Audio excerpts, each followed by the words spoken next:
Welcome to the 3 a.m. Lowdown. Viewer discretion is advised.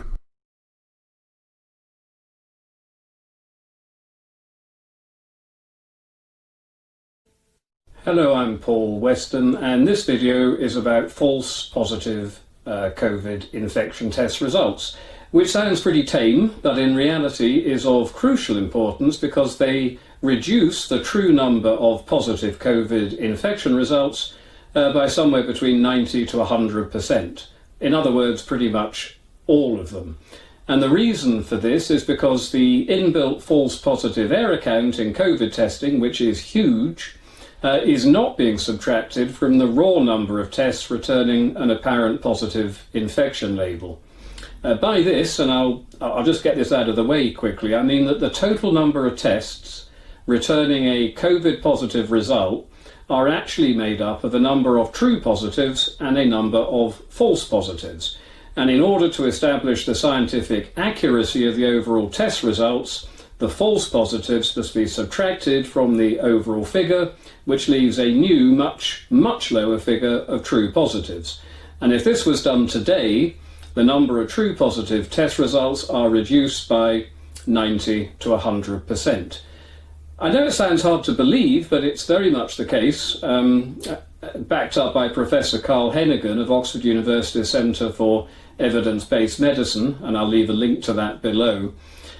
And I think we can agree this is pretty important, considering our country is being locked down only because of the alleged positive COVID test results and nothing else. It's not deaths, it's not case fatality rates, it's not the overwhelming of the NHS, it's just dishonestly presented and deliberately distorted positive test results. Now, all testing for a virus or a pregnancy or a cancer, you name it, has a built-in error percentage. And this is because the process of testing is subject to human error, to coding error, to machine error, to freezers at the wrong temperature, the age and deterioration of the material being tested, etc., etc. And most of these error percentages are known. But as of today's date, the error rate for potential false positives in COVID testing is not known. And one government document suggests that the lowest error rate for false positives is 0.8%, with a higher rate of 4.3%, so a mean average rate of 2.3%. And I'll use the average 2.3% in the following calculations, but I would point out that even if the lowest 0.8% is used, it still demolishes the government lies about large and rising infection figures. Okay, so the government has carried out almost 20 million tests to date. See the figure highlighted in yellow, which have returned 423,000 positive results, again highlighted in yellow. These are then presented to us as the genuine number of positive infection cases in order to terrify us. And this is an absolute scandal. It's a criminal act, in fact, because they haven't been adjusted for the 2.3% false positive error count. And I know it sounds small, but it's anything but, because it's magnified massively, as the 2.3% applies not to the 423,000 results figure, but to the 20 million people tested figure. An inbuilt error percentage only applies to the total number of people tested, not to the much lower test result figure itself. And this is crucially important for obvious reasons. 2.3% of 20 million is 460,000. That's 460,000 false positives, a figure far higher than the 423,000 unadjusted overall positives, which suggests there are no true positives at all in terms of statistical relevance. So why is the government lying to us, and why are they doing what they're doing? One answer is criminal stupidity. I've seen several ministers, including Hancock, interviewed by Julia Hartley-Brewer, who asked them about the false positive figures issue, and they seem to think that if 10,000 tests returned 110 positives, and the false positive error percentage was 1%, then the said 1% applies to the 110 positive results, therefore reducing the number to 109. A matter of little importance in the overall scheme of things, but they're wrong. It applies to the 10,000 tested, and 1% of 10,000 is 100, meaning the true positive number is only 10, not 109. This is hugely important, obviously, and to get it wrong because of crass stupidity or deliberate design is now a matter for government inquiries and the criminal courts. And I'm quite serious about this. This is a scandal, the scandal of the century, and it's more than capable of bringing this government down. The mainstream media don't want to acknowledge this or talk about it, but they'll be forced to do so shortly. And then this criminal government is toast. Julia Hartley-Brewer of Talk Radio is the only mainstream media journalist talking about this, God bless her. So this video will end with clips of her showing government ministers to be utterly clueless or malevolent liars, take your pick.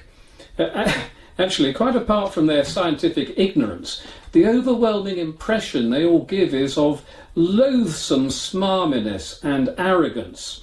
And what's with the Tony Blair glottal stop they seem to have picked up?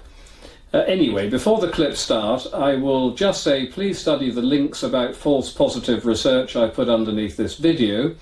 I was going to include some of it in this video, but it would have made it far too long.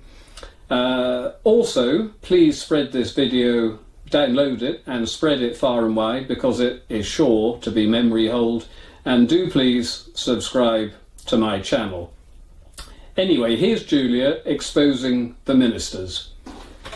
No, one last thing. Julia, if you see this video, perhaps you might ask Health Secretary Hancock next time you interview him precisely what percentage figure the government is using to allow for the false positive error count, and whether the numbers produced by this percentage figure are being subtracted from the overall positive test figures. If you do, and you keep at him, you'll finish his career there and then. But you do need to fully understand the science on this before you use that knowledge to skewer him. Anyway, here's Julia. You say the number of people in hospital has doubled. The number of people who've tested positive for COVID who are in hospital has doubled. One of the great sort of spikes we've been seeing is in Bolton. How many patients are currently in hospital with coronavirus in Bolton? I haven't seen the figure, but I have. Two. No, that's not true. It's so two. That's what the official figures state. No, well, that's not true. It's much higher than that. I've seen the shape of the curve. I don't know the exact figure. I can get back to you. Let's talk about shapes of curves, because we know that coronavirus cases are going up. But again, lots of people, including Carl Hennigan, Professor of Evidence-Based Medicine at Oxford University, who has helped to influence some changes in government policy recently, has pointed out these aren't cases of coronavirus. These are people who've tested positive for the test. What is the false positive rate on the testing that we're doing in the community? Under 1%. It's under 1%. Yes. Even around under 1%. Do you know the exact rate? Under 1% means that for all the positive cases, the likelihood of one being a false positive is very small. Yes. Is there any scrutiny in the cabinet of someone saying, hold on a minute, some experts are pointing out, and there's no statistical evidence these people are wrong, that 9 out of 10 of the positive cases we are identifying may actually be false. So we're basing an entire policy on false data. Yeah, I don't think we're. I don't think that's correct. I don't think we're basing our entire policy on false data, as you've suggested there. I'm slightly confused by your figures, but I'm going to go away and check them, because you also said that Matt Hancock said it's probably 1%.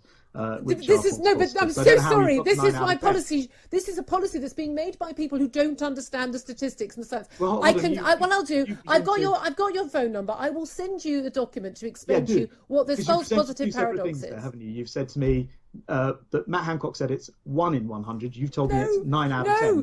This is the entire problem, Mr. Shapps. This is the problem. People don't understand what this means. If the false positive rate is below 1%, that means that when you have a very low prevalence in the country and lots of people who aren't having symptoms are getting tested, this is really basic statistical stuff. It means that the false positive rate is 9 out of 10. I'll tell you what I'll do for you, Julia, because I have spoken to the Chief Medical and Chief Scientific Officers of the weekend. We were briefed by them in last week's cabinet. I will specifically raise this point. Thank you.